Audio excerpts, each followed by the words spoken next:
আসসালামু আলাইকুম সুপ্রিয় দেশবাসী। আমাদের দেশপ্রেমিক সেনাবাহিনীকে অসংখ্য ধন্যবাদ। তারা গোপালগঞ্জের শেখ মুজিবের সমাধিস্থলকে বিশেষ নিরাপত্তা দিয়েছে। কিন্তু শেখ মুজিবের সমাধিস্থল তো গত 53 বছর পর্যন্ত ছিল, সেখানে তো কোনো হামলা হয়নি, তাই না? হঠাৎ করে শেখ মুজিবের সমাধিস্থল এত নিরাপত্তাহীন হয়ে পড়ল কেন?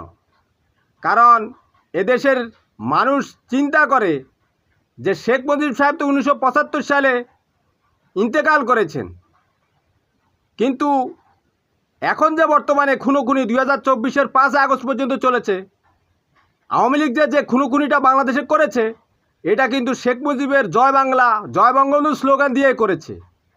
অর্থাৎ এই ব্যক্তিটির স্লোগান হচ্ছে, যারা ধারণ করে এরা বিশেষত একটা জঙ্গি গ্রুপের সদস্য। এদের